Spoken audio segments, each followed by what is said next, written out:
नमस्कार। लगभग 37-38 वर्षीय व्यक्ति जिनकी हस्तरेखा को मैं यहाँ पर देखने जा रहा हूँ और किस किस प्रकार की आपकी उंगलियों पर गतिविधि है, किस किस प्रकार से आपके पर्वतों पर गतिविधि है और आपकी रेखाएं क्या कहती हैं, इनको सबको क्रम से फलों को पढ़ के आपके सवाल का जवाब दूंगा।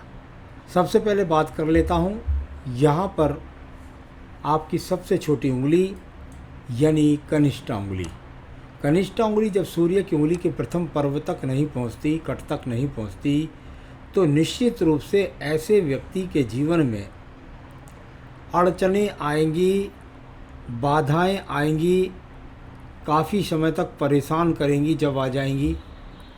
और अब वर्तमान में उनका वो आ रही है नहीं आ रही है मैं आपको बाद में बताऊंगा। तो अड़चनें ज़रूर आएंगी। यहाँ प्रथम पर्व मानसिक पर्व, उस पर बहुत छोटे छोटे कट के निशान भी हैं और साथ ही साथ भिन्न भिन्न प्रकार की रेखाएं भी हैं। यानी इस समय मानसिक चिंताओं के दर्शन यहाँ पर हो रहे हैं। सेकंड पर्वत पर राहु रेखाएं, आड़ी रेखाएं ज़्यादा इसको काट रही हैं। इस समय दिमाग पूरी तरीके से खराब, और उस खराब होने के कारण परिवार में भी झगड़ सकते हैं किसी के साथ, अपने कुलीग्स, अपने साथ वालों से भी झगड़ सकते हैं। ये वर्तमान की बात बोल रहा हूँ, कम से कम 5-4 साल के लिए जरूर मानी जाती है। तीसरे पर्व पर भी राहु रेखाओं का प्रभाव है, यानी धन संबंधी समस्याएं हैं। आइए बात करते हैं आपकी सूर्य की उंगली के प्रथम पर्व से। यहाँ से कोई आँखों का रोग दिखाई नहीं देता, कोई बीपी का रोग दिखाई नहीं देता, किसी प्रकार से कोई दुर्घटना का योग नहीं है। सेकंड पर्वत पर जब आड़ी रेखाएं दिखाई दे रही हैं तो इसका मतलब है राज्य सरकार से वर्तमान में सहयोग नहीं मिल रहा है। तीसरा पर्व आपका कहलाता है अपने परिवार में माता पिता से संबंध बनाने के लिए। यहाँ सामान्य सी रेखाएं हैं, सामान्य से रिश्ते माता पिता के साथ में हैं। इसके बाद बात करते हैं आपके शनि के प्रथम पर्व से, जहाँ से जाना जाता है आपके शरीर के अंदर किसी प्रकार का कोई नाड़ी का रोग या कोई रक्त से संबंधित रोग या किसी भी प्रकार से शनि की उंगली का प्रथम पर्व किसी स्थायी रोग के बारे में बात करें तो वो नहीं बताता, ऐसे कोई भी रोग नहीं है। सेकंड पर्व की अगर स्थितियों को देखूं तो बहुत ज़्यादा कोई कर्ज के योग यहाँ पर दिखाई नहीं दे रहे। तीसरे पर्व में निश्चित रूप से जो पारिवारिक संबंधी समस्याएँ हैं, यानी आर्थिक समस्या हैं, उनके प्रति चिंता वर्तमान में बहुत है। आपके बृहस्पति की उंगली का प्रथम पर्व बताता है आपके अंदर कोई शुगर, कोलेस्ट्रॉल, लीवर, किडनी का रोग नहीं है। परंतु सेकंड पर्व की आड़ी रेखाएं बताती हैं कि पति पत्नी के संबंधों में तकरार वर्तमान में चल रही है, यानी आपसी तालमेल में कमी है, वह इतनी बात कहता हूँ। तीसरे पर्व में बहुत हल्की हल्की माइनर रेखाएं, यानी कुल मिलाकर संतान से संबंधित चिंताएं आपके दिमाग में है कि भाई बच्चों के कैरियर के प्रति क्या होगा, कैसे होगा, इस प्रकार की चिंताएं चल रही हैं। व्यक्ति का थोड़ा सा पूजा पाठ में भी ध्यान कम है। यहाँ पर बात करता हूँ आपके अंगूठे के प्रथम पर्व से। किसी प्रकार से चरित्र खराब का कोई योग नहीं प्रथम पर्व से अंगूठे के, और ना ही यहाँ पर ऐसा भी लगता है कि व्यक्ति कोई चोरी चकारी या दूसरे के धन के प्रति निगाह रखता हो। थोड़ा सा सेकंड पर्व जहाँ इस बात को बताता है कि व्यक्ति गलत बात में किसी की हाँ नहीं करता, तो थोड़ा सा मैं कह सकता हूँ कि भाषा शैली पर नियंत्रण रखिएगा। अति बोलना कष्टदायी होगा, नुकसानदायी हो जाएगा। यहाँ पर बात करते हैं इसके बाद हम आपके बुध पर्व के बारे में। बुध का पर्व एक रेखा खड़ी है हल्की सी, कुछ वाई का सा चिन्ह बनाने का सा प्रयास करती है। इसको मैं इतना कह सकता हूँ कि पर्वत दबा हुआ नहीं है, बहुत ज़्यादा उठा हुआ भी नहीं है। हाँ, सामान्य रूप से धन के जो आगमन है वो आप बनाने में संपन्न है, या आप बना सकते हैं। इस तरह की यहाँ पर रेखाएं दिखाई देती हैं। सूर्य के पर्व की यदि स्थिति को देखें तो इसमें जो आड़ी रेखाएं जाकर के और वो बुध पर्वत की तरफ निकल जाने का प्रयास करती हैं, कुछ रेखाएं खड़े होने का प्रयास भी करती हैं। कुल मिलाकर ये बिखरती हुई ज़्यादा प्रतीत होती हैं, यानी कि एक रेखा जो सीधी सीधी पहुँची, ये वो संकेत दिखाई देते हैं कि जो वर्तमान की स्थिति में राज्य सरकार से सम्मान लेने में कठिनताओं का सामना, कौन से देव की वजह से ऐसा हो रहा है ये पूजा पाठ से बता दूंगा, वो आपकी स्थिति काफ़ी आपके पक्ष में आ जाएगी। दूर स्थानों से जुड़ने के लिए या व्यापार ट्रेडिंग करने के लिए या दूर दराज तक माल सप्लाई करने के लिए, ये वो रेखाएं हैं जो जा रही हैं लंबी लंबी। यहाँ पर जो भाग्य रेखाओं का स्वरूप है, अगर वो खड़ी हुई रेखा के रूप में है तो उसको कुछ आड़ी रेखाओं ने काटा हुआ है, यानी कि ऐसा कह सकते हैं कि अभी भाग्य के लिए जोर लग रहे हैं, कसमसाहस चल रही है। आइए बात करते हैं आपके बृहस्पति पद के बारे में। यहाँ से मल्टी टैलेंटेड रेखाएं, यानी आपके पास योजनाएं हैं धन कमाने की, वो रेखाएं जाती हैं, और साथ ही साथ कुछ रेखाएं चतुर्भुज बनाने का प्रयास करती हैं, जो आने वाले भविष्य में चतुर्भुज बनाएंगी तो निश्चित रूप से आपका मकान भी बनाएंगी और आपको अपनी ऊंचाई भी प्राप्त होगी। अच्छे चिन्ह हैं, खराब नहीं कह सकता। बृहस्पति का रोल कोई ज़्यादा खराब यहाँ पर नहीं है। मैं बात करता हूँ इसके बाद में आपके पर्वत के बाद में आपकी यहाँ पर हृदय रेखा के बारे में। हृदय रेखा कुछ डबलिंग सी करती हुई चलती है नीचे से, कोई दीप तो नहीं है, हाँ थोड़ी सी चिंता की रेखाएं इस पर जरूर नज़र आती हैं। कोई रोगों से संबंधित समस्याएं नहीं है, एक डबल रेखा बराबर में लग रही है जो चिंताओं से या रोगों पर जीत के लिए दर्ज मानी जाती है, तो थोड़ा सा चिंताएं दिखाई देती हैं। बाकी पत्नी के साथ तो टकराव नज़र नहीं आते। यहाँ पर बात करता हूँ मैं आपकी निम्न मंगल पद के बारे में। कर्म रूपी रेखाएं निकल कर टूट कर चलें तो इसका मतलब होता है व्यक्ति प्रयास करता है, कुछ सफलता मिलती है, फिर प्रयास करता है, फिर आगे बढ़ता है।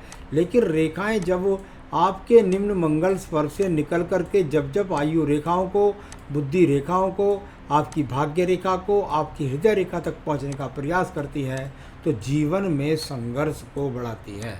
यानी जीवन में संघर्ष को कई जगह से दिखाई दिया। मंगल से जब चंद्र पर्वत को रेखा डाउन हो जाए, मेहनत के बाद भी दिमाग में चिंता है, ये इसको कह सकते हैं। कभी कभी इसका फल ये भी माना जाता है आदमी दूर दराज के क्षेत्र से मिलकर काफ़ी मेहनत करता है, तो इस तरीके से इसका फल। यहाँ पर बुद्धि रेखा थोड़ा सा दूर होकर चलती है, बीच में एक्स का पूरा चिन्ह है। कभी कभी पत्नी से टकराव हो जाएगा, लेकिन उसके बाद में एक दूसरे से थोड़ा बहुत दिन के लिए एक दूसरे से व्यवहार में थोड़ा सा बोलचाल में कमी आएगी, लेकिन उसके बाद स्थिति सामान्य हो जाएगी। यहाँ पर बुद्धि रेखा पर कोई दीप नहीं है, किसी प्रकार का एक्स का चिन्ह नहीं है, यानी बुद्धि व्यक्ति की सामान्य रूप से ठीक है।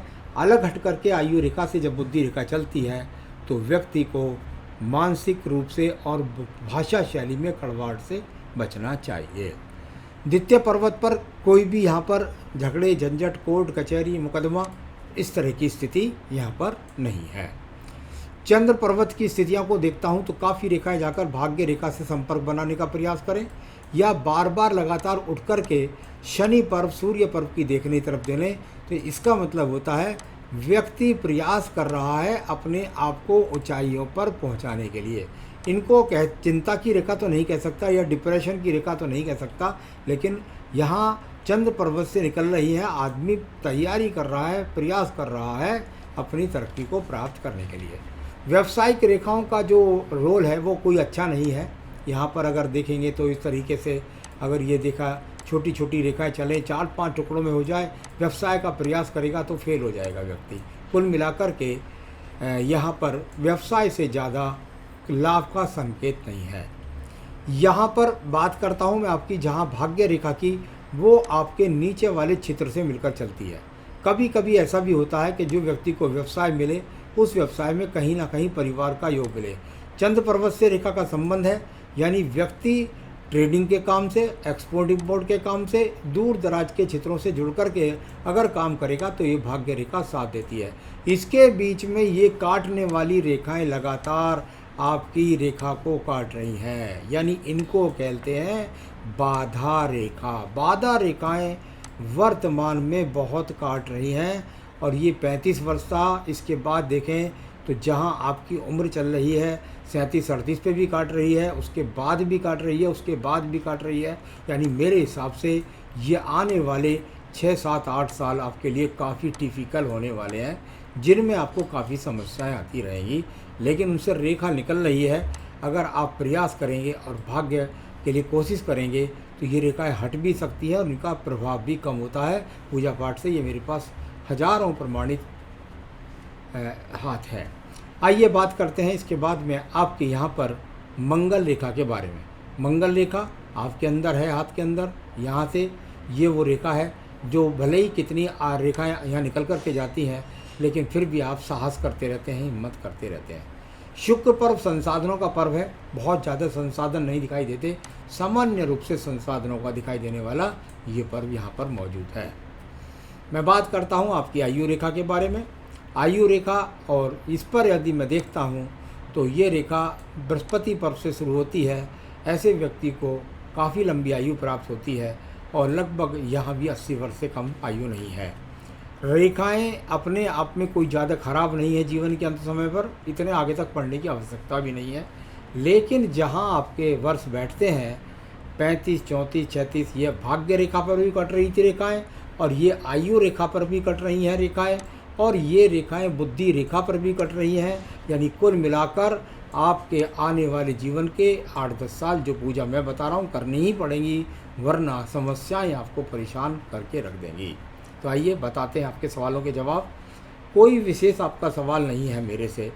मैंने आपको बताया आपकी आयु रेखा पर, आपकी भाग्य रेखा पर, आपकी बुद्धि रेखा पर बहुत जगह जोर आजमाइश आपकी दिखाई देती है, और उससे निकलने के लिए आप पहुँचे भी बिल्कुल सही हैं, क्योंकि आपको दिखता है यार काम वाम तो मेरा सब चल रहा है, लेकिन मैं कुछ बाधा आ रही है, तो ईश्वर के प्रति आसक्त भी है, तो पूजा कर भी लेंगे और समस्या भी खत्म। सबसे पहले पन्ना मत पहनिए, पन्ना मत पहनिए, मोती मत पहनिए, इनको पहने रखेंगे नुकसान होते रहेंगे। यहाँ पर पहनना है आपको एक बेहतरीन सा पुखराज। पुखराज आपका रत्न बनता है, आप चाहे मुझसे मंगा सकते हैं, मैं आपके स्थान तक पहुँचा सकता हूँ।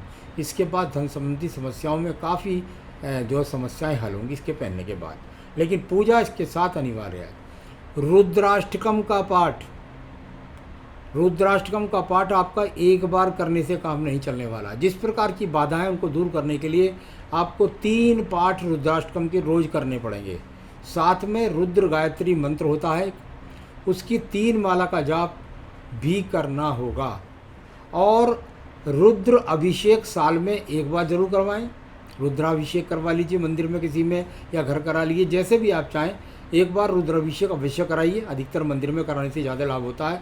और सोमवार के दिन आप पंचामृत से भगवान शिव का अभिषेक करें। जल ले जाएं, गंगा जल ले जाएं, कच्चा दूध ले जाएं, शहद ले जाएं, तो ये इस तरीके से वहाँ जाकर उनको फूल पत्र जो भी है चढ़ा सकते हैं। जो कुछ जैसे करना चाहें आप उनको सोमवार के सोमवार अभिषेक करें।